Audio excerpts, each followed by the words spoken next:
Welcome to the Drop-In Podcast. Jenny Graham, how are you doing? Delighted to be here. Thank you.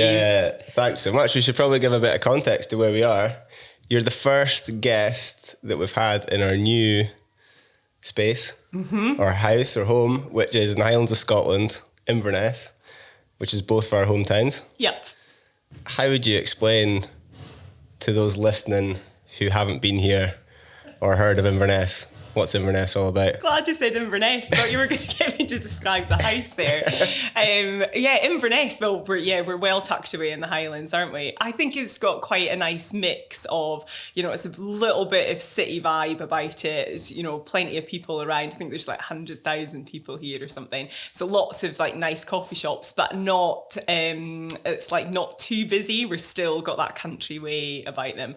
And if you're into the outdoors, then you're like 40 minutes in any direction and you're in loads of different like cool places. Yeah, it's pretty mad. It's for us as well. It's like we're loving it. Like, yeah, I grew up in Inverness till I was like 18 and then moved away, and this is the first time I've been back for like an extended period of time, so it was really really cool to see the mountain biking and stuff that's on the doorstep, even though we're 5 minutes from the city centre. It's pretty mad. It is, isn't it? It's just progressed so much. It must have, in the last 18 years, it must have gone bonkers. So we'll probably talk about Inverness some more. It's hard to get you on and not start anywhere else. I'm sure, well, you may or may not be sick of talking about it because I'm sure everyone wants to ask you about it. But you've cycled all the way around the world. Yeah. And you broke the world record while you were at it. How does such a thing even come into your mind? Do you remember the first time you actually thought about, I'm going to ride around the world? Yeah, it's funny, isn't it? Because it was a massive step. It was a huge jump to say that I was going to go and do it. But the way I was living my life, it just felt like a natural progression. I was doing these big miles back to back, either on the mountain bike or on the road bike, and living on my bike, and just at any opportunity I had, I was just in the mountains, in the hills, doing these big days. And once I could do like 100-mile back to back weekends and still go into work on Monday morning and like be semi-productive, I was like, oh man, this is pretty cool. Like, wonder like how much further can I go? I was just fascinated with that, like what we can actually do. But I was out, I'd done a race out in Arizona. So it was a mountain bike race from Mexico to Utah, and it like 750 miles self-supported race. And I was recovering from that in Las Vegas. So I was waiting for a flight home, and I was by like a really tacky, cheap pool that I'd like managed to afford before my flight. And I was sitting there like looking at, you're buzzing after stuff, aren't you? Like, I was buzzing after that race, and I was like, oh, I wonder like what else I could do. And that's the first time that Round the World sort of came into my sights. And I was like, oh, I'm actually riding that distance already, like what the previous record was. So it was that sort of case of, oh, I wonder if I could just go and do it. Yeah. Yeah, that's cool. So the first time you really thought about it was in a cheap hotel in Las Vegas. Really cheap. Probably the opposite of what everyone else in Las Vegas are probably thinking at that point. I was like lying by the pool because I couldn't walk. My ankles were so swollen and I was just broken. But I'd thought, like, I'd read Mark Beaumont's book years before, The Man Who Cycled Round the World. And I remember thinking, that is really cool. Like, I would definitely do that.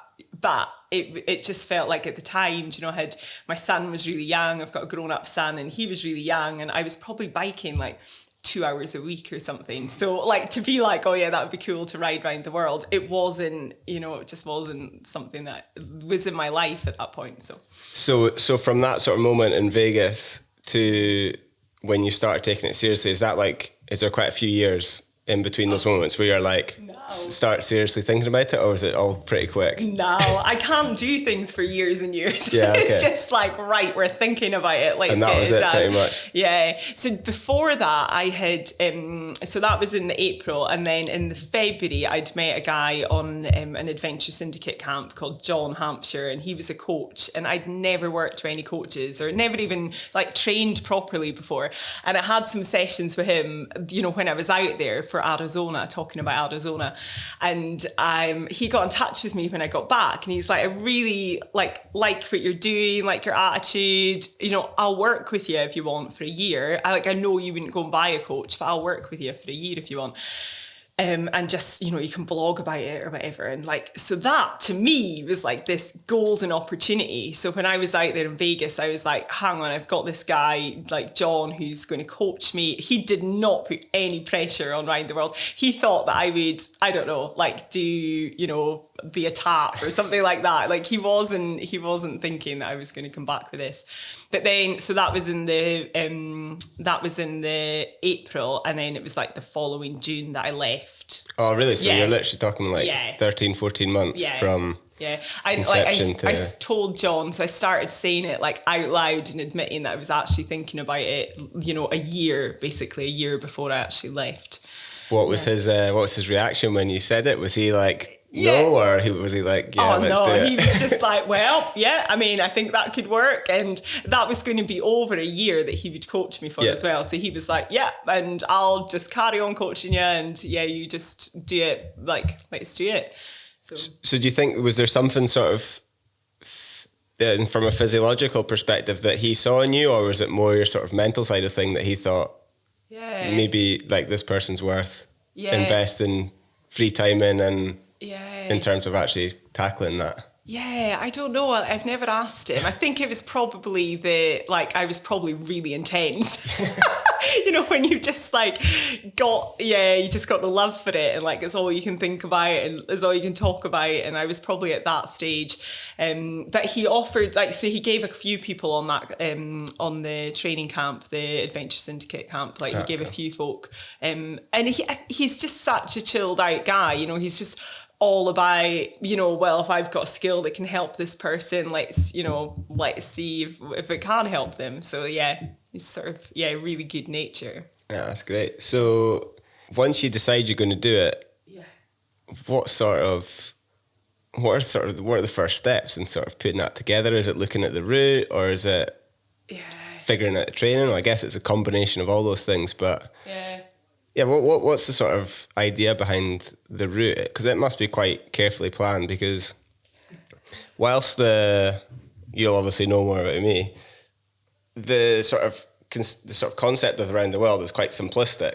And maybe not, I mean that in terms of like the sort of concept of it, I know it's anything but simple to do. But in terms of doing the world record, there's quite a few like criteria that you need to tick off to make sure that that's an actual official entry. Is that right? Yeah. So you need to go in an easterly or westerly direction, like primarily keep going in that direction. So no zigzagging around. You're not allowed to ride over the same latitude as you've already cycled over. So you can't go back on yourself, basically.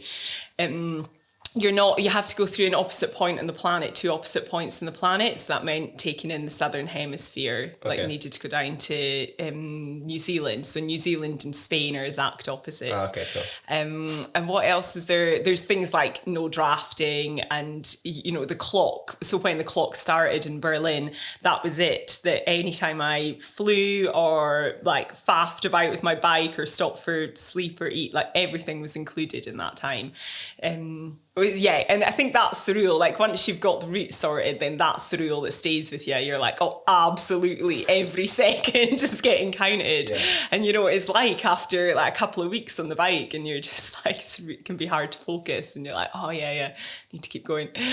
So when you're choosing that route of 18,000 miles, how careful are you in selecting that? Are you thinking primarily, I want to beat the record? Are you thinking, I'd love to go to, I've never been to India, I'd love to go here? Or is it a little bit of balance between the two? Yeah, it was. So I looked at all the previous routes that people had taken around the world, male and female, and Mark Beaumont had just done his 80-day supported ride the year before.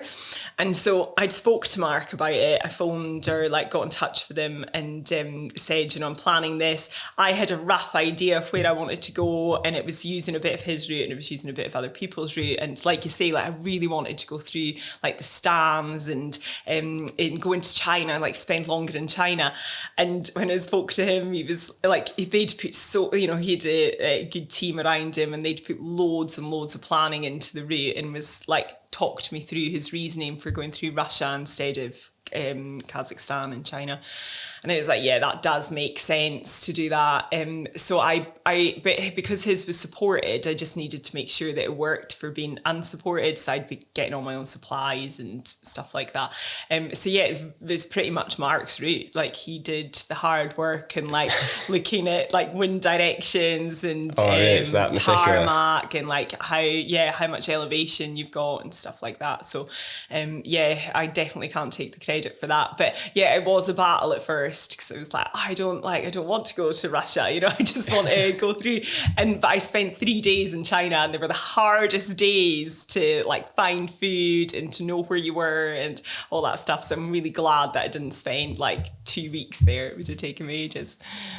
Yeah, like I say, Mark's a good sort of area of discussion. He's obviously from Scotland as well. Broke the world record back in maybe early 2000s, early 90s, and then he did it again.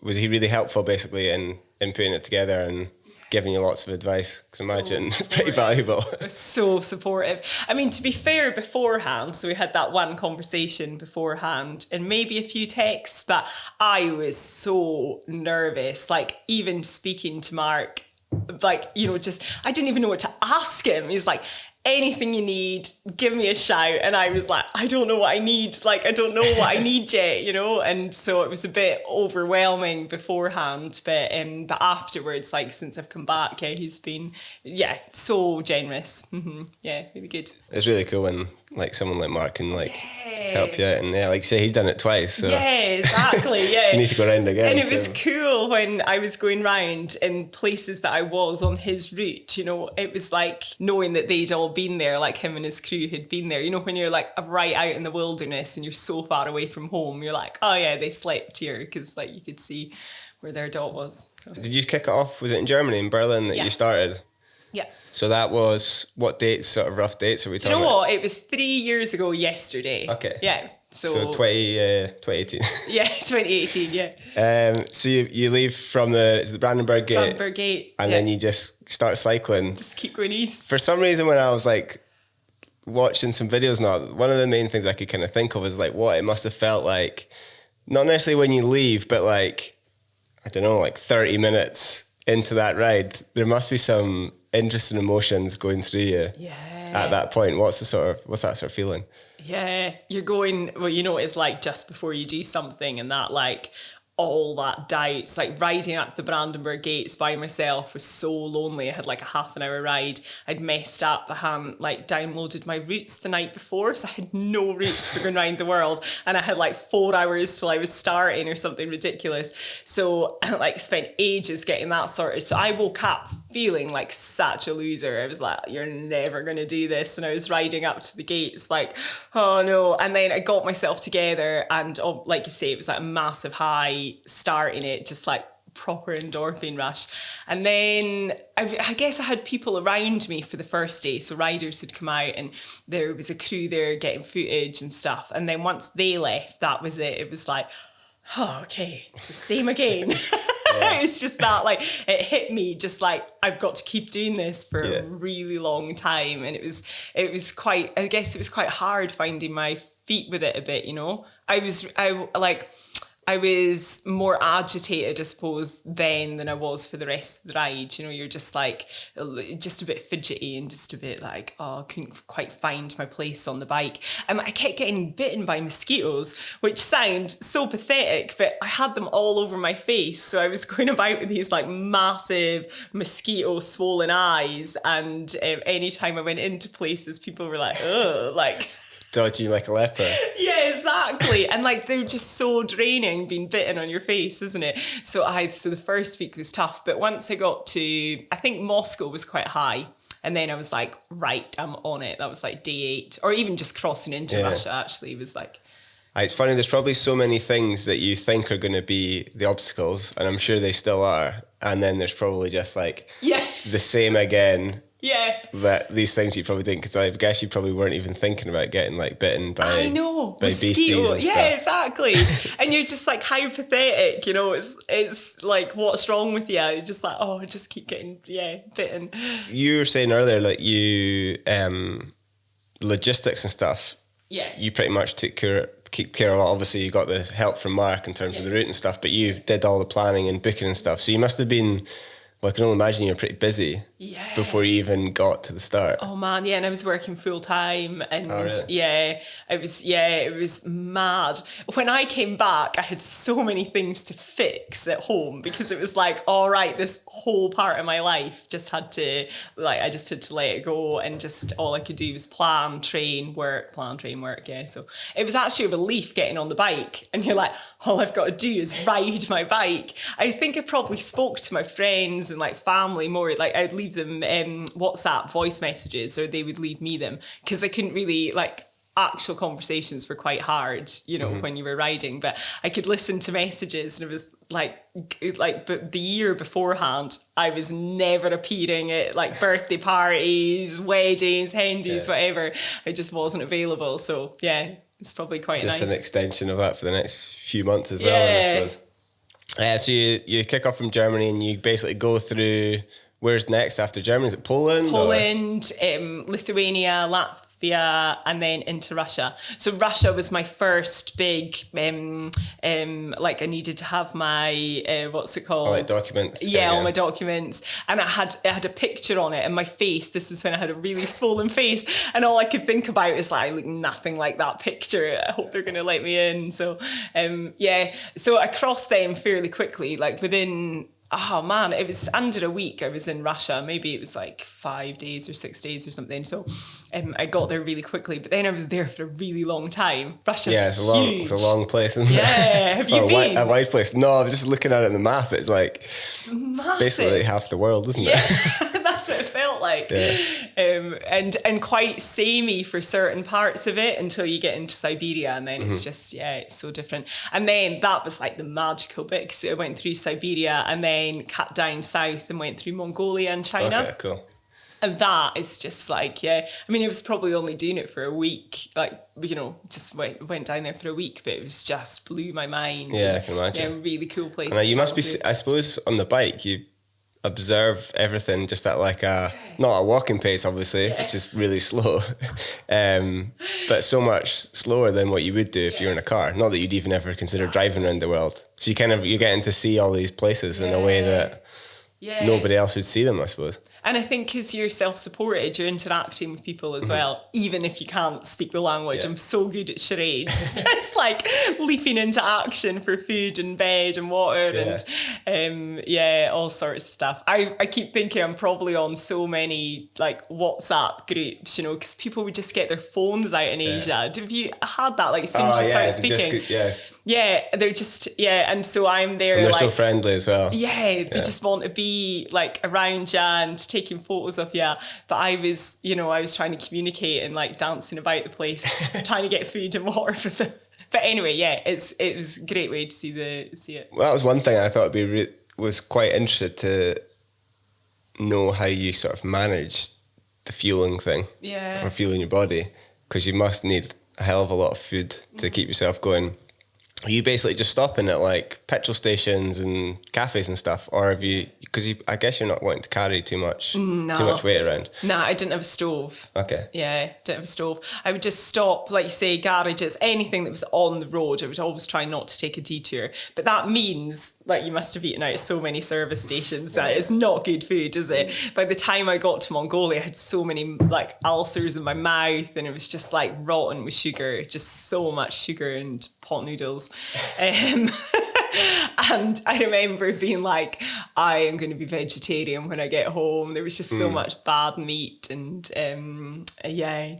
junk food basically. But every so often I would just have this urge for vegetables and just like take a detour and go and get a nice place to eat. But normally I was just like I would try and have maybe one sit down meal a day if I could. Like sometimes that was easier, sometimes that was never going to be a thing. But I would just put all my food on the bike and just go. Do you have any like sort of go-to cruxes while you're on the way, or is it just a case of like taking what you can get, basically? Because you need, like, you're eating so much. I don't know how many calories, like, must be about like 5,000-6,000 calories a day or something you're burning. And so it's all about textures at that point. You know, if you're on your bike for that long, you need just a variety of textures, and then you'll always like keep eating because you're trying like not to stop eating, basically.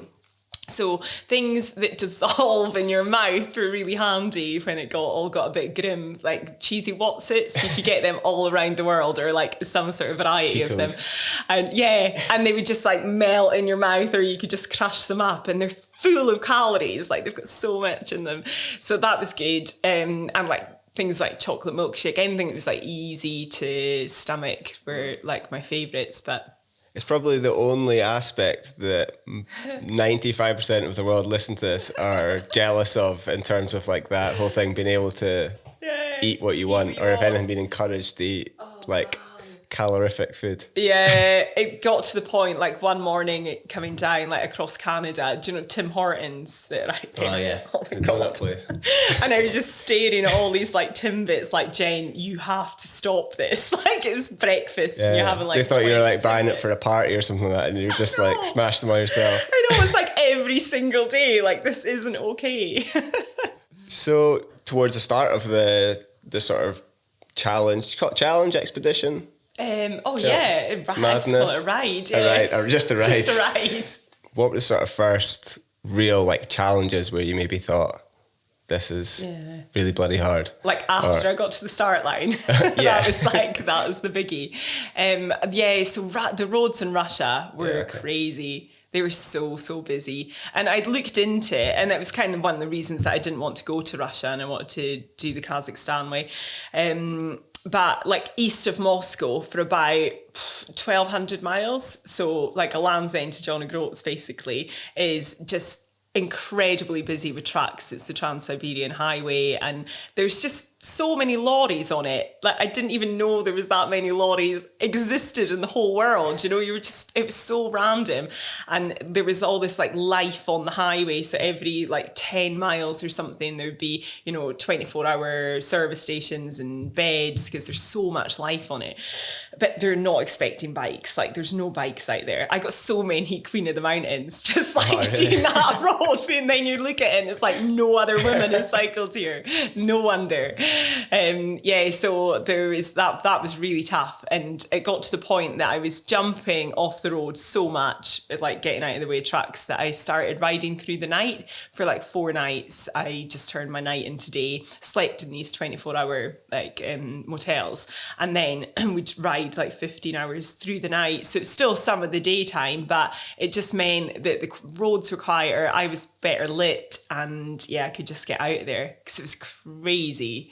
In terms of like switching you're sort of into night, is that not if you were to say like reporting back to your coach, is that not the sort of thing that he would, when you're like really on the limit and sort of these fine adjustments can mean quite a lot sometimes, is that, I know, was that a stress for him or a stress for you to like, I don't know, not completely like ruin yourself? Because sometimes sleep can really make a difference, can't it? Yeah. Like I learned really early on that I was the only one that could make that decisions out there, because folk have got your best interest at home, interest at heart at home, but they don't know like what's going on for you.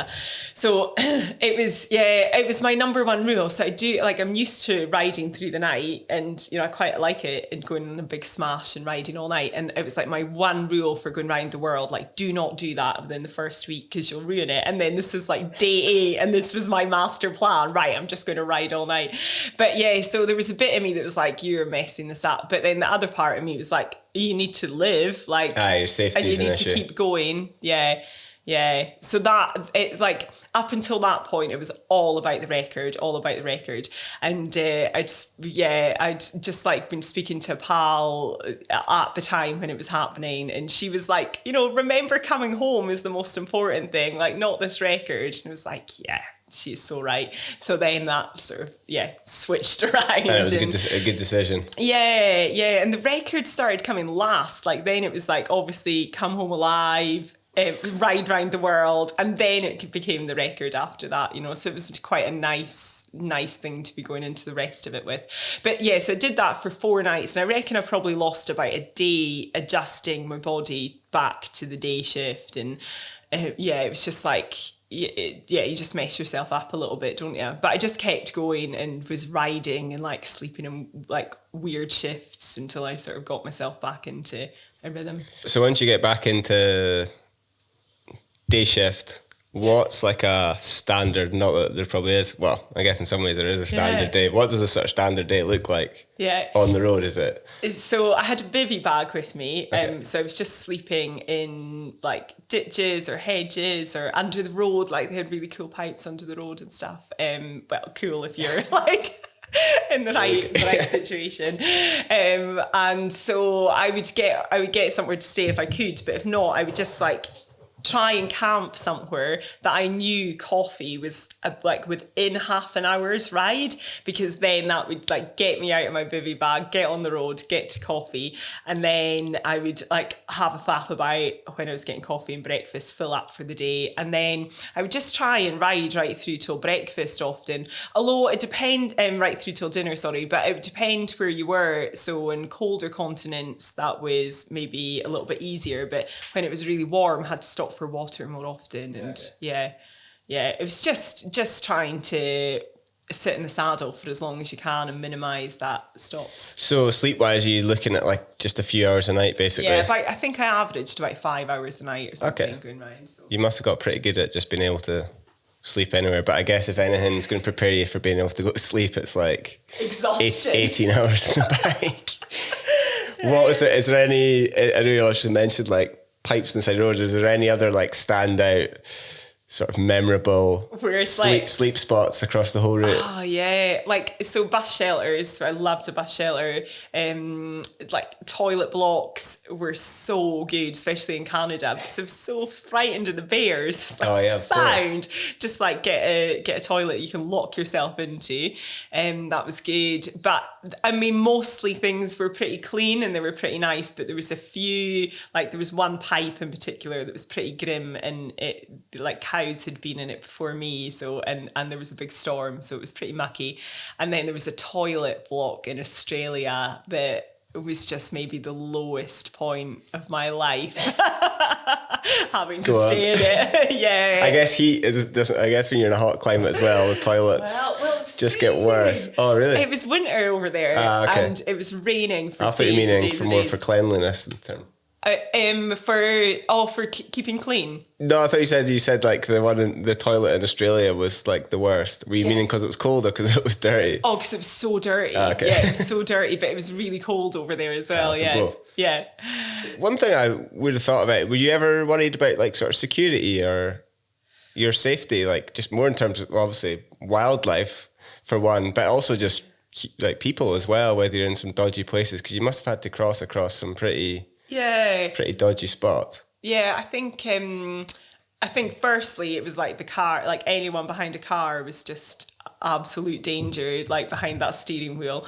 But out of the car, there was 1 week going across sort of crossing into Siberia, where there was a definite change in culture, and men that were traveling through had just different ideas, like they just openly ask you for sex and stuff like that, and you're like, right, this has changed a little bit. So at that sort of times, you're like, I was really conscious of not hanging about anywhere at night. I would like tuck my hair into my jersey and just try and just be a lone figure on the road, but not necessarily be a woman. So I did a lot of things that I think any solo traveller sort of would if they were in somewhere with really different cultures.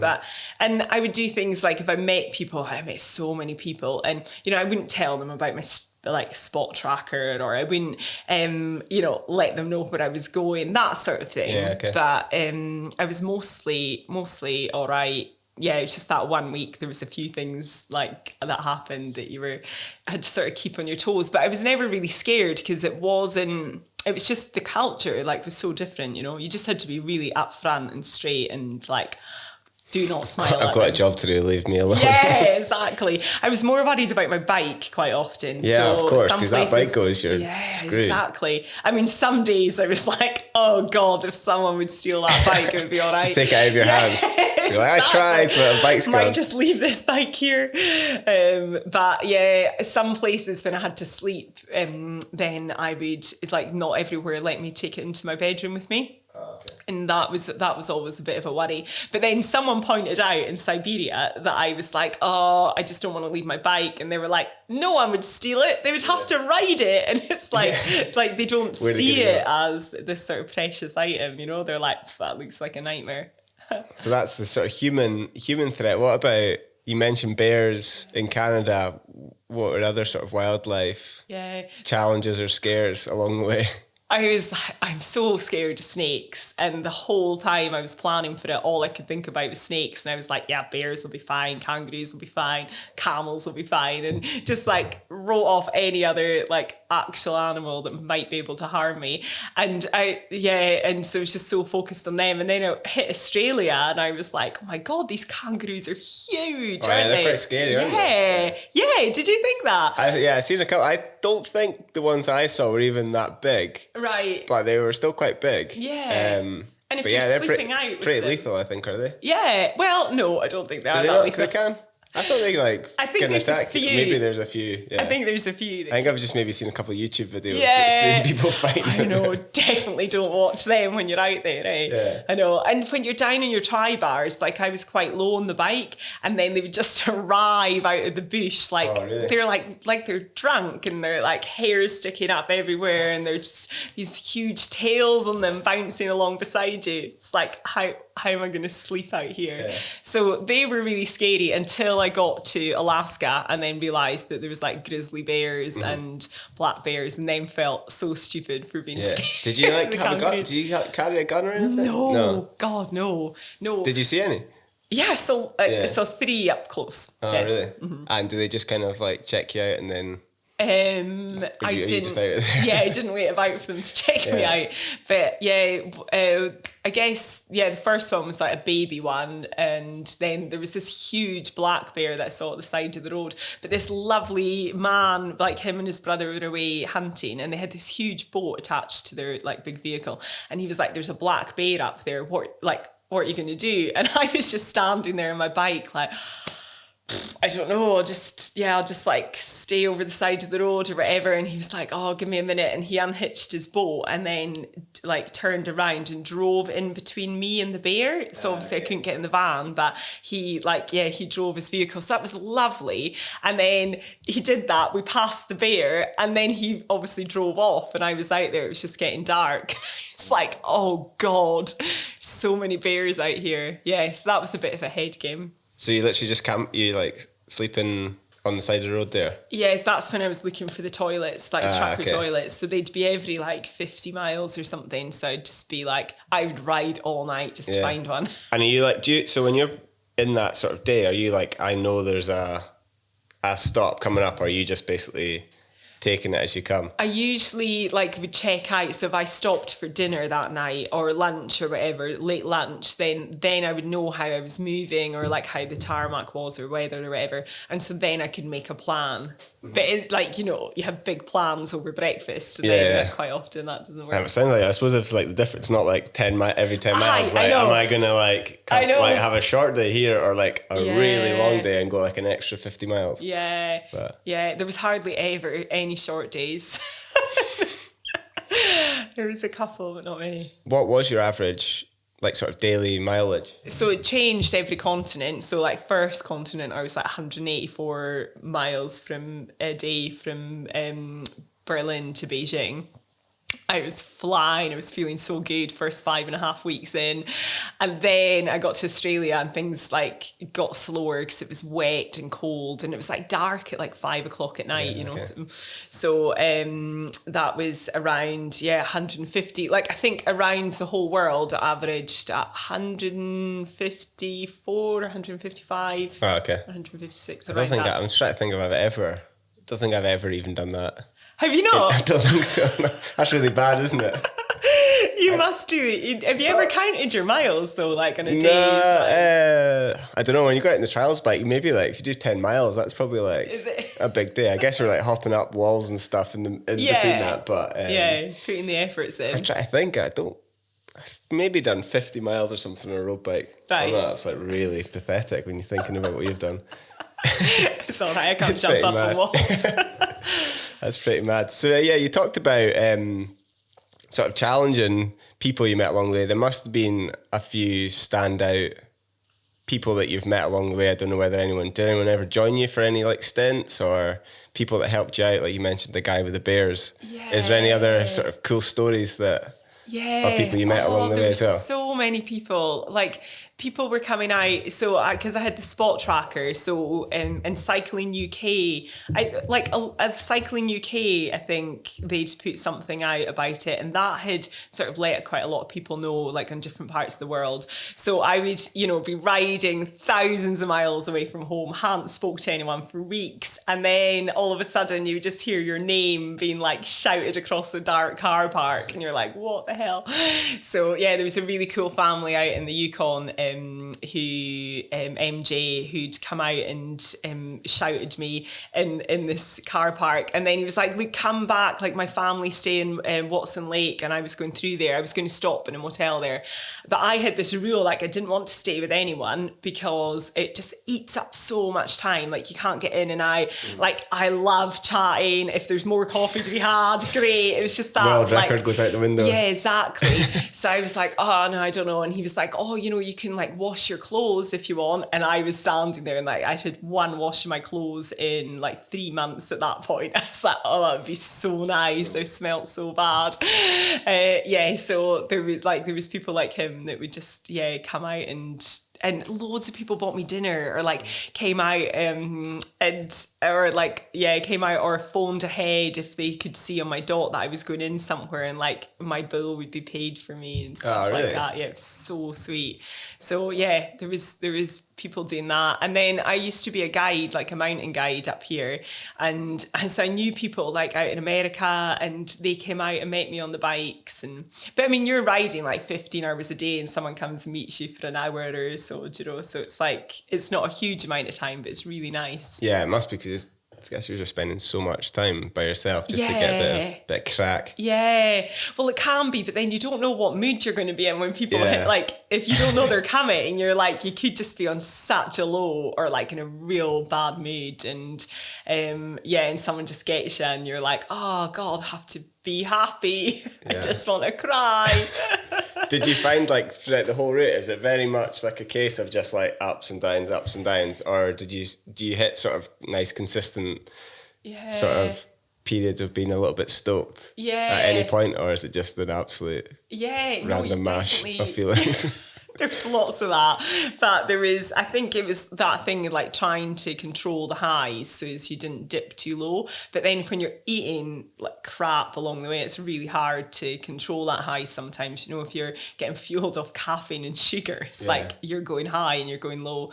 So keeping an eye on them, and sort of like almost like just allowing it as well, just being like, it's so easy to be hard on yourself if you're having a low, or if you're upset about something or whatever, annoyed about something, and out there, like, you didn't have to, like, you didn't have to live with anyone, you didn't have to go to work, you didn't, it was just like, you could just be whoever you wanted. You're like, oh, fine, I'll just be in a bad mood. So it was and there's like almost no point in being pissed off or moaning, because like, there's no one there to actually listen to. There's no one there to moan to and be like, oh, I'm just so annoyed, like, to myself, and be like, oh, well then, that's that, just annoyed. Yeah, exactly. But there was lots of times of like pure contentment and just in that zone, and just like the whole way around, even on a bad day, there was moments where I was like, there's nowhere else I'd want to be right now than on this journey. So that's cool. Yeah. So a little bit about, I should have maybe talked about this at the start. It'd be interesting to hear, partly because I'm a bit of a bike geek, how do you even go about sort of designing or thinking about what you need out of that bike?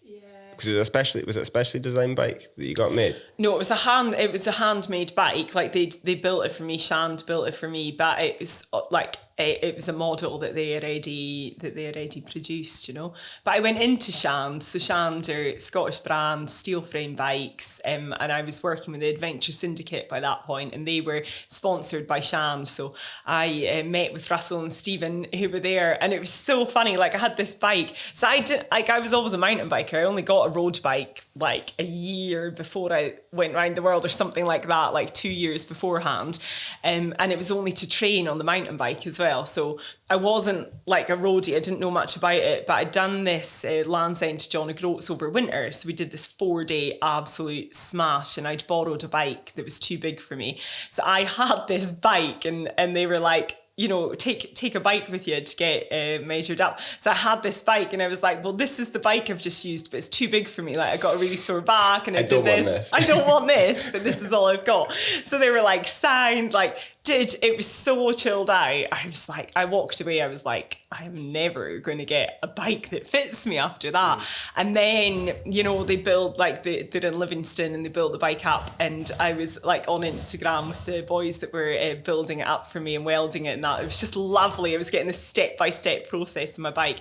Anyway, I got it, and I sat on it and just went for a ride, and it just fitted me so well. It was just perfect. It was unbelievable. It just instantly gelled with it. And yeah, so it's steel frame, so like a little bit heavier, but everything on it was carbon, like carbon wheels, and like the best group set I could get. Although obviously by, you know, halfway around, that was all out the window, and like anything was going on it. But yeah, I set off, and it was in pretty good nick. It had really nice stuff in it. So attached to the bike then, have you got, you said you didn't have much stuff, so you literally just like stuffing a bit of space for food, and did you have like camping gear, or just your bivvy bag? A bivvy bag, sleeping bag, and half of a roll mat, and then I had no spare clothes as such, so I just had, you know, I had 2 pairs of bibs actually, and I almost didn't take the second pair. I'm so glad I did. That would have been grim. So I had 2 pairs of bibs that I would change around, but like top and all that, like that was it. I would just have layers that I could put on top. So I basically had 1 saddle bag with my kit coming out the back of my bike, and then mechanic stuff in the frame bag, and then food would just go in any other place I could find. Yeah, cool. And did you have how did you like power your lights and stuff? So I had a dyno hub. Oh, really? Yeah, I had a dyno hub, and it was linked up to this really cool light, this sine wave, beacon sine wave. Cool. And then you can charge, so that would hook up the dyno, and then you can charge the USB charger in the back of it. Sweet. And that would charge my battery packs, and then my battery packs would charge everything. So I'd need to ride for about 10 hours a day, like fairly consistent, to fill up like a 6,000 sort of battery pack. Yeah, cool. So is that, I take it that's designed to just use up very minimal it power was on hub. Yeah, yes, okay, it's cool. dyno hub. And no, there is like friction. So if you worked it out, somebody else worked this out. Like I found it online. This, they'd worked out that so I needed to ride for 10 hours to get this charge, but to stop for me to, and I'd lose, I think it was like 15 minutes every 100 miles or something like that. Okay, cool. So it's pretty efficient. But then if I had to stop and charge that, then yeah. So I did still have to stop and charge, but it was a good way of keeping on top of it. Yeah, cool. Yeah, it was like a full-time job charging your stuff. Yeah, I can imagine. It's unbelievable, yeah. So you just have like a phone, you had like a phone with you as well then, so you're always connect like an iPhone kind of. So I had a phone, like a really cheap Motorola phone that was great because it took loads of different SIM cards over there. And that's what like we made the film on and stuff, this like battered up £100 Motorola phone. So I had that, I had like 2 camera, like 4 lights to charge off it, GPS unit. Yeah, so it had like loads of sort of stuff to, charge. Sounds mad.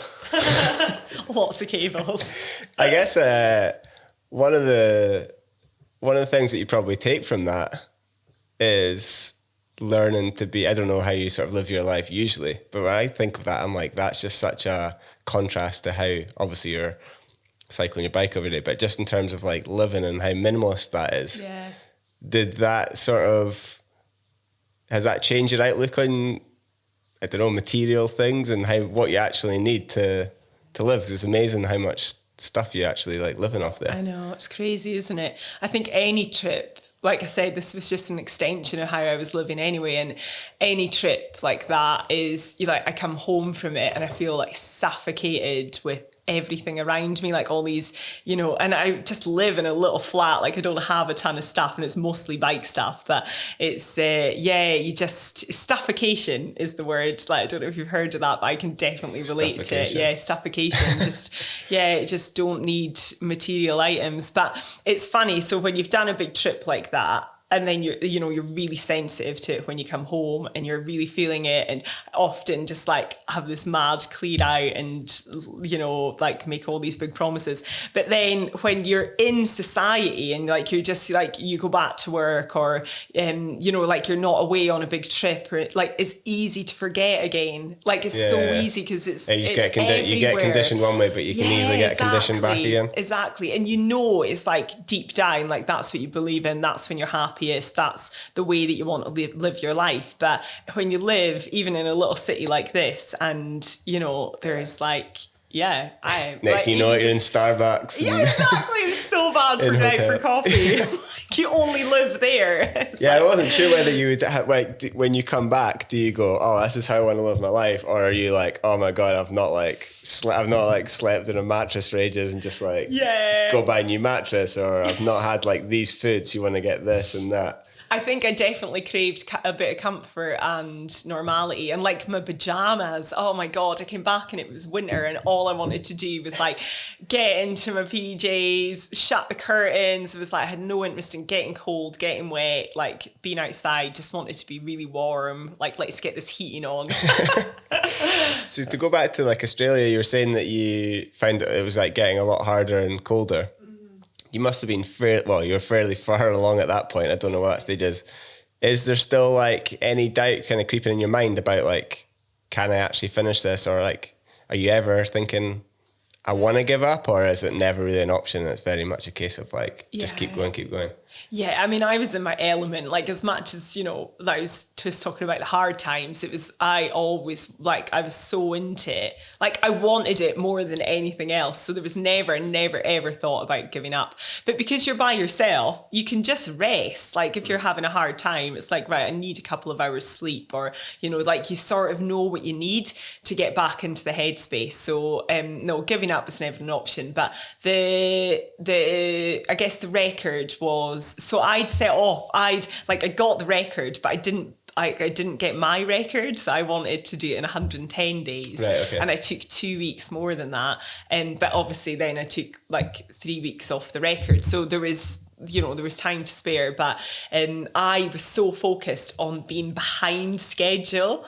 So everyone back home is like, you're doing so well, like you're doing amazing. And I feel like, no, I'm not. I'm doing rubbish. I'm like a week behind. And they're like, you're actually nailing the record. You're like in Australia, you're absolutely and fine. I know, exactly. Oh man. Yeah. So there was a bit like, I guess the record, I always had the record felt safe, although I knew that anything could happen at any point, like bike, body, whatever, like bad things happen, so it was never taking it for granted that I would get it, but I was more focused on the target that I wasn't making. Yeah. What was the thought behind, or like, how would you come to that 110 days target? Like, was that a calculation, or just like, is that a round number? It was a very rough one. So I thought I could average 180 miles a day, because I rode the Land's End to John O'Groats over winter, which was really tough on over New Year, and that was like between 200 and 250 miles a day, and I was like, that's too much. So like just wired it, like took it back a bit. It was like 180 sounds great, and I'll ride for, I was trying to ride for 15 hours each day, or so. Still like funny when you think of it, like just the idea of being in Australia and like I've only used the bike. Yeah, I mean, it did fly. Yeah, but I know what you mean. Yeah, you just leave from your like front door, and then that's it. Like you end up in this. Should you go right across Australia? Yeah, Perth. And then do you have to then go back into New Zealand? Down to New Zealand. Yeah, south to north in New Zealand, and I got really sick there. So New Zealand was just going to be over in a flash for me. I was like, no bother, I've got this, and it was lovely. The South Island was sound, and then I think I probably got a bag off the this kid that I'd met and was like climbing all over me and the bike. And then his mum was like, oh, that's really weird. He was so sick last night. You're like, really? oh God. That's a lot. I know. And, but people just don't think, do they? Like, and then I got the ferry over to the North Island and was just floored. So I was riding along, and you know when you get all flu, like you feel like your skin's going to be ripped open if you have a shower, and it was like really pathetic. But I had to keep going because I had my flight to catch. So I was like going for a few hours and being sick and like resting until I could move again, and then getting back on the bike. But I would have to like hold my head when I was going along bumpy roads because it felt like my brain was shaking about. It was like grim. So it took me ages. It felt like it took me ages to get up New Zealand. But you managed to catch your flight? I put it back by one day. Okay. And then caught that one, yeah. Mm-hmm. So you then go up to West Coast of America? Anchorage, yeah. Oh, so you're going to Alaska? Yeah, right up to Alaska, which was amazing. Like, yeah, the flight stopped in LA, I think, and then went up there. But it was just so cool. But I arrived there in a bit of a mess because I'd just had this sickness bug, and then I had to ride all night to get my plane because I was going to miss that one. And then I had my budget was running really low, so I hardly had any money for the flight, and so I just got a really cheap flight and like typical middle seat in this like tiny little Airbus thing, and went away for like the longest flight of the journey. So by the time I arrived there, I was in a bit of it. I was like really tired. Yeah. I was just, I remember thinking like, I'm never going to be okay again. Like, this is it. I think if ever there was a time I think I could justify paying for business class, it would be halfway through a round the world cycle. Do you know, because you're doing it all yourself. Like, so I'm lying in that like motel room that I'm so sick that I can't even have a shower because I think it's going to like rip my skin open. And like I couldn't even get tablets out of my bag because they were in a dry bag, and I couldn't, like it was such a mess. And then I'm like trying to phone the airport and just couldn't work it out that was the thing to do. Yeah. But now you say it sitting here is like, get the flight. That's not going to be all right. What's the thought process behind, say, going up to Alaska as opposed to just like flying to LA and going across like USA rather than Canada? Is it just a nicer route? Oh, well, so it's miles for one. Okay, cool. And I mean, if like you could still get the miles if you went, south and sort of did a bit of a wiggle up to New York or something. But just like. Oh, so if you had gone from LA to New York, that's not long enough then, is it? I don't think it's long enough. Cool. No, I don't think it's long enough. But I mean, I didn't check that out. But like I said, that was Mark's crossing, and the other people had done things in America that just didn't look as nice. Whereas that route is just like looks like really you get Alaska, Canada. Yeah, exactly. Yeah, Tim Hortons, all the hot spots. Yeah, just basically using what fast food's available. Yeah, exactly. I'm going to pick my route.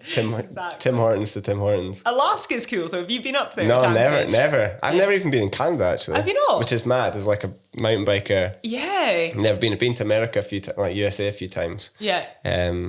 But never to Canada. I need to check out. It's definitely on the list. Yeah, it's cool. But I've not been anywhere for the last 18 months, let alone across to America. I know, getting out of Highlands quite good.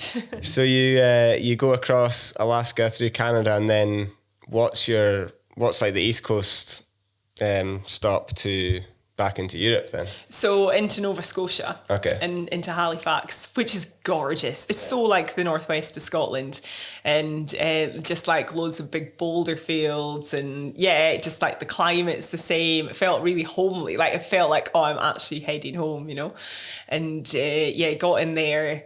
Even that was like a mission to make that flight, because by then I was so tired that I was frightened to go to sleep in case I didn't wake up again. I was like that tired, and I had, I was a couple of days out from my flight, and just like getting my head down for a couple of hours and getting back on the bike and riding really slow and then doing the same again. So it felt like I was riding it. Did you ever have any days where you basically just like slept in essentially, or are you always very good at getting up? I mean, I was pretty good at getting up, and I don't know how, because like at home I am not like that, but yeah, I was really good at getting up. But there was a few times, like my longest lie was in a bus shelter in Australia, and it was ridiculous. It was like, I can't believe I slept in here, I'm freezing, like, you know, I could have slept in all these lovely hotels that I'm staying in. Yeah. Because if I like cycled into somewhere and there was a hotel open at 1 a.m, I was getting the hotel. Yeah, okay. So I ended up staying in some lovely places, like really nice. I would never go and stay in like some casino hotels and yeah. I thought you maybe would have gone through Vegas as a kind of like testament to when you thought of it for the first time. So in terms of one thing, when you mention like flights and hotels and stuff, how do you even go about sort of funding a thing? Did you have was there some sponsorship back in there that helped you sort of cover the cost? Obviously taking 4 months off work as well. Was budget quite a sort of constraint? Yeah, it was the main constraint. Yeah, because I reckoned I had everything else nailed. I just didn't have any money to do it. So I thought it would cost about 15 grand. So it worked out like average food prices, average flight prices and that, and all the places that I want to go. And then how fast I want to do it. So I reckoned 15 grand would get me like flights, eat whenever I wanted, and a hotel every third night. Mm-hmm. And so, I mean, I totally did it within that 15 grand as well, which is amazing. I wish I kept the back of the envelope. It was literally the back of an envelope Sunday morning, like working it out. And, but then obviously like 15 grand, I didn't have that. So I got some sponsors on board, but it took ages. So like from the November, I started trying to get them and I didn't have any until like February or March. And I was planning to leave in the June. And so I got about 7 grand through sponsors and all my kit and stuff sponsored, like sorted out, which was great, you know, my bike and all that. And then, or not all my kit, but my bike and my clothes. And then I had this like, I had to get like 7 or 8 grand to make up the rest of it. So I raffled off. I'd won this 9er bike the year before on this Blackburn Ranger like competition that I'd entered, and like you could win this bike, and it was probably worth like 3 or 4 grand. And I loved it. It was just like a really fast hardtail, really nice bike. And so I raffled it off for £10 a raffle ticket on just across the socials, like put it out. It was like, really want to ride around the world. You could win this bike for £10 a ticket. And I like made so much money on it, like maybe 4 grand or 4.5 grand, and then went up to Bogbane Farm to like have the raffle and like a big fundraiser and got the rest of the money. But what was really cool about that was me like telling everyone, and then like the whole of the Highlands just got behind me. Mm-hmm. It was so nice. Like all these like random people just messaging like, good luck and we're totally behind you and here's a tenner. And yeah, and I got a sabbatical from my work, so I'd been there for like 10 years, and so they gave me 6 months off. So I was like, right, I need to be back in 6 months. Yeah, that's pretty cool how it all fell into place. Do you think when you're speaking to sponsors, do you think one of the main obstacles to getting money was, do you think they maybe just didn't think it was actually possible, almost like what you were asking for was too mad? Yeah, and I think they get asked for things all the time, don't they? Like that's the thing. And, you know, pitching yourself, and I probably wasn't very good at selling myself because I felt like I could do it, but telling other people that you thought you could do it is another skill set, isn't it? And I'm definitely not a salesperson, like, for myself. I think the Scottish way as well is quite hard for you. I don't think we big ourselves up very well. Exactly. Like you don't want to be in there like, who do they think they are? Like, are you definitely going to do it? I think so. I'm going to try. Exactly.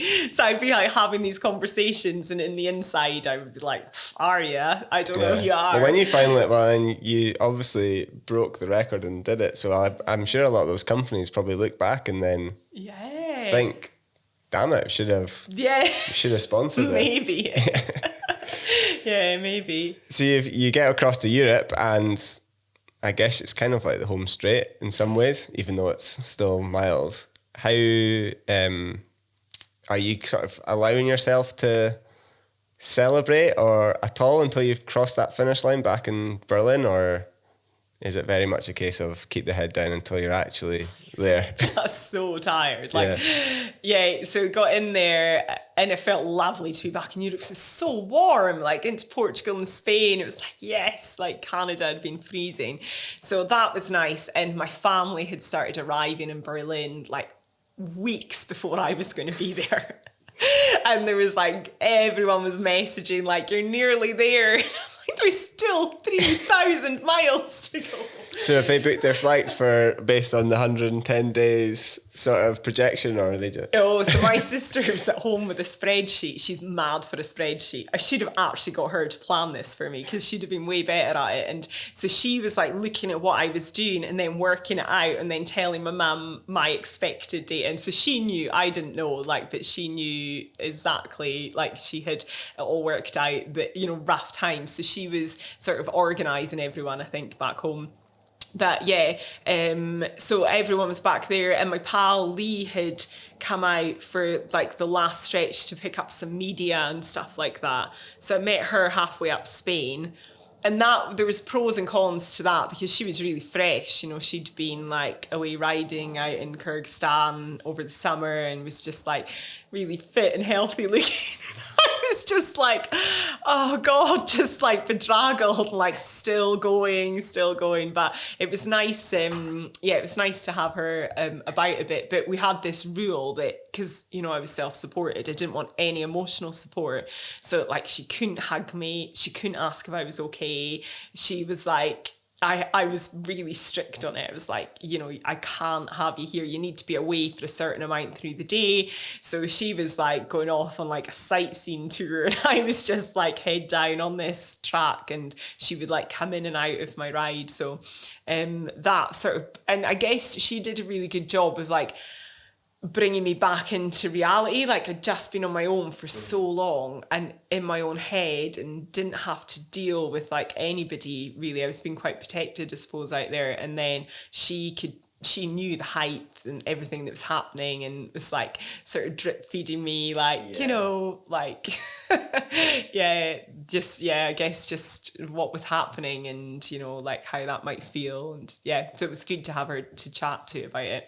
Was it pretty hard once you kind of get back to actually just like, I guess some people have been dealing with some sort of version of that with lockdown, but nowhere near to the same sort of extent as with you. But like, and I suppose you were meeting people along the way, but was it quite hard to kind of like get back into, I don't know, just like regular life and communicating and speaking to people and living with people and stuff? Yeah, it was so difficult. And I think like the thing about my ride was it was my choice. You know, with lockdown, like people, that choice has been taken away from people, haven't they? So it's been really difficult for lots of folk. But I find it really difficult because everyone was so excited around me, and I was like, whoa, just calm down a minute. I just need to get my head around what's happening. Like I couldn't, it was just so big that I took ages to process it, I think, you know. I was in loads of shock and it went, like there was obviously nothing else happening in the world that day that I came in, because like it went bonkers on the news, we're all over it, and like really good media coverage and stuff. So it was just like, oh, you'll know like exactly what this is like, and you're just all of a sudden you're out of your world that's just on a bike, like all you're doing is riding your bike, and then like now it's all about media and telling your story and like getting asked all these questions, which is really cool, but equally it's like a different world a little bit, you know. So there was it was loads. So quite a contrast then from how many people were there when you left compared to who was there. Yeah. When you got back. Basically. Yeah. So I didn't have any friends or family out when I left, because it was like, this is going to be way too stressful. Like I don't need everyone crying on the start line. So I just but some local people came out and like cheered me off and stuff, which is cool. But then obviously when I came back, like all my family were there. It was so sweet. Oh my god, it was so nice. They all had like these Scotland flags, and but I think they'd got everyone that happened to be at the Brandenburg Gates that day like a Scotland flag, and they were. Yeah, I was gonna say so many people like obviously would have been there for you, but then Brandenburg Gates probably like one of the biggest tourist hotspots in Germany. So like there must be people like like, what the hell's going on here? Yeah, there was. Yeah, just like diving in for the photo. Yeah, exactly. I think that's a cool thing about it, though, is, and I'm sure you experience on the way in, it's like, there's so many world records and stuff, but as world records go, it's probably one that people can really, whilst they would never do it themselves, like really get their sort of head around it and like grasp the sort of enormity of it and kind of relate with it, kind of, because everyone's got a bike. Yeah. People know what the world is and the idea of riding around it and stuff. So I'm sure even like the punters would get it. Yeah, for sure. So once you get back, obviously you got the day. Do you then go back to the UK, and is it just all absolutely mental with people wanting interviews and stuff like that? I mean, it was lovely. I went back to my sister's in London, and I just like had a full week there of like doing PR stuff, and my family went back to Inverness, and I was just in my sister's. Like, she'd gone on holiday, I think, so I was literally by myself and my sister's and just going and doing these interviews, and then coming back and being like exhausted and sleeping, and then I came back up to Inverness, and I was going back to work like quite soon. I think I had another month, but I'd booked in some talks like at Kendal Mountain Film Festival in Garton, actually. So they'd asked me even before I left, like, when you come back, will you come and tell us your story? Like, it's all going, like, it was raising money for their community hall or something. I was like, yeah, sure. And so when I came back, I was like, I've got these actual talks that I've got to go and do. So I just started, like, just got my head into like building that and preparing that. And it was probably quite good to keep, still having that focus to do, because you had so much focus out on the road, even though you were doing nothing but cycling. Like, you had purpose for getting up in the morning, you had, like, you knew where you were going, you didn't have to make any decisions, like, you were just like, ride your bike, eat, sleep, ride your bike. And yeah, it was so simple. And then you come back and you're like bills and stuff needs done, and like even the washing machine. Yeah, and you're like, I don't know what I'm going to eat tonight. Like, how do you cook? Yeah, it's like all these basic going down skills. To the petrol station to get your dinner, like. Yeah, exactly. So did you go back to work for a bit then? Mm-hmm. Yeah. And how was that? Were you welcomed back? Oh yeah, back there? Was it pretty surreal? Yeah, and I think the thing about working with young people is that it was, like, they're delighted for you and they're so support you, but actually they're in their own worlds. Like, they've got their own stuff to think about and to do, and so it was a really nice grounding. It was like, a quick well done, and cool, it's like, get on with it. You know what's going on for me right now, and I liked that because it like brought me back down. My own son was the same. It was like, it was just that, like, what your job is with that people. It's just like easy. What was your job? So I was a children's service worker with young people out of mainstream education. Okay, cool. And you were doing that for years before the thing? I was doing that and guiding as well with Wilderness Scotland. So out and like taking people up in the northwest of Scotland, hills and bikes and stuff. Yeah, like hill walking and cycling. So you just juggling requests and stuff whilst working basically for a period of time then, essentially? Yeah, so I had that talks lined up, and then I knew, like, this is what I wanted to do. Like, I'd love, even like since I've been in school, it was like, I'd love to, have something to talk about. Like, when you see people like doing TED Talks or public speaking, it'd be like, oh, it'd be so cool to like have something that you could talk about. Because I love that, like, just seeing like how you can engage with an audience, and I get a real like buzz out of it. So I was really into it. So I knew that I wanted to do that, and I thought, I'll do these couple of talks and see how it goes.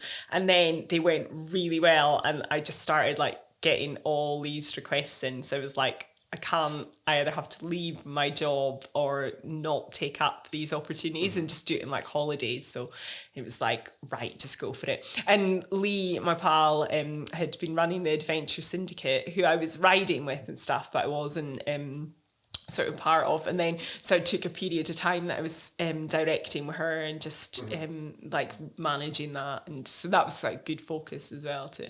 So I had lots of I left my job, but I felt like I had quite a lot of safety nets. It was a bit of a transition as well. Yeah, that's cool. Had you done talks before as well?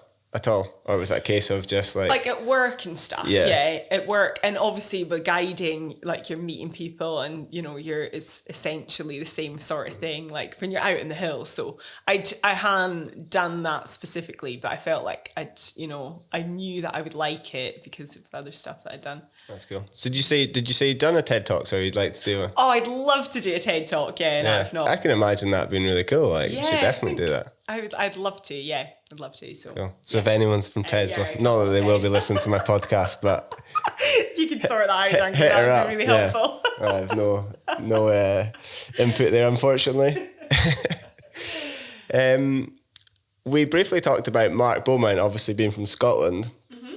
I know, obviously, he's inspired. Sounds like he's inspired you greatly to doing it. So it's not a complete coincidence, I suppose, that you're both from Scotland. But even with that considered, it's pretty mad that the fact that everyone or so many countries around the world cycle. It's funny how both the world record holder in the male and female category are from Scotland.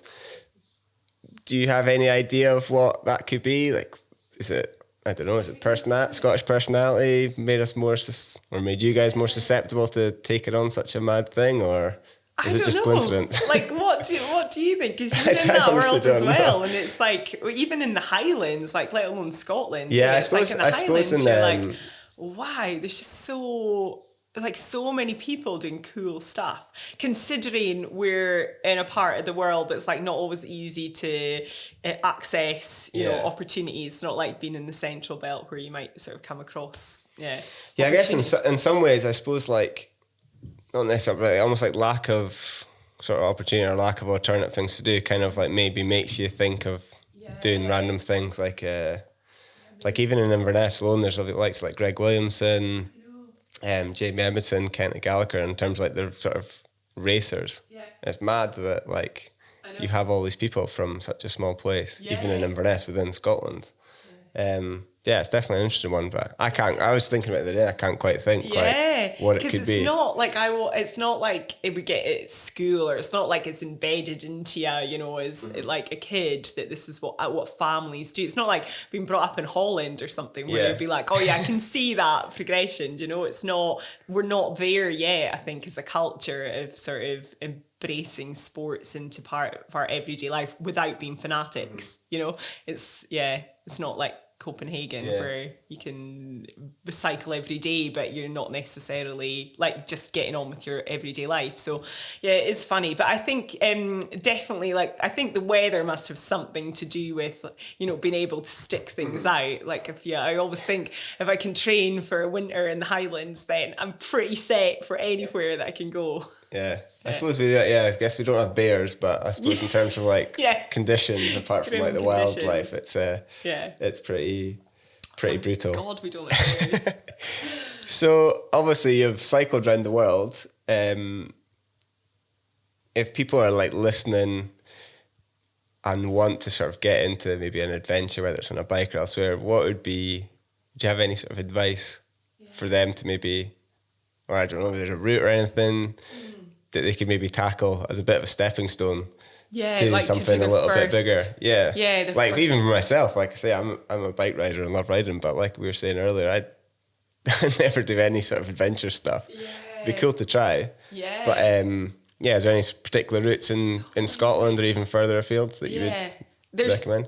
Unbelievable routes in Scotland. Like, people travel up here. If you go on a train from anywhere down south, there'll be people with bikes that are up here to do like the Highland Trail 550 route. If you're into mountain biking and techie mountain biking, there's, you know, you can do a couple of days on that, or you can do the full thing, and it starts and finishes in Crianlarich and is in 3 different loops. So like, you know, it's south, middle and northern loop, and you can you can take on one of them, or you can, you know, take them all on, and it's a race normally, but or it is a race, like every year there's a self-supported race, but you can just do it as a route. The route's available.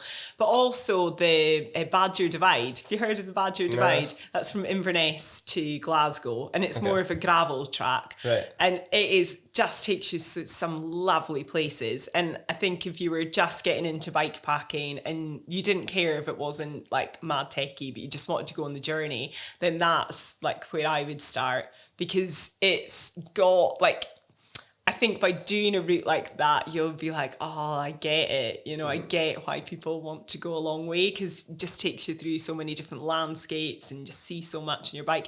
And then you get to camp or like stay in really cool places out in the wilderness. So what? How far is the bike? Obviously, it's like 100. I've obviously driven Glasgow, but is it a little bit further than the drive? Yes, I think people take like 4 days to do it, so maybe it's like a couple of 100 miles maybe. But all these things you can make manageable. Like I need to watch, because I reel off like hundreds of miles, like it's, you know, like, oh yeah, it's a couple of 100 miles, like doing a day. Do that in a day, yeah. But it's like all these things can be like achievable if you just break it down to what is your own 100 miles, like, you know, what is your equivalent to 100 miles? Is that 20 miles a day? Do you think you can ride for 4 hours a day back to back? Then just like make the route a bit shorter, get the trains and like go and give it a go. And definitely, like I did a whole trip out in Romania when I first started bikepacking, and I had nothing. I just had like bungee cords and a couple of dry bags, and we just like wheeked it all onto our bikes and we're like, sound, let's go, and completely blagged it. So like now, you know, we've got all the fancy kit and you look at people and you're like, oh, I need this, I need that. But reality, like you don't, you just have to have the right mindset. Yeah, I guess as long as you're not putting yourself in danger in terms of, like, I guess the roads and the conditions, you can't really go too far wrong. And I suppose if you pick the route wisely, like get your first overnighter can be a big deal for people, especially if it's on their own, like in their own. But I would just go somewhere not too far from home, like, you know, go out to like Doors Beach, or like, you know, we live here, and that's where I would tell people to go, because there's really cool routes there. You can camp there, have a swim, and then come home the next day. And that's only like 10 miles away, but it feels like you could be anywhere. So yeah, I saw in a video that you were doing with GCN, who you're obviously working with now, that you were writing a book. Yeah.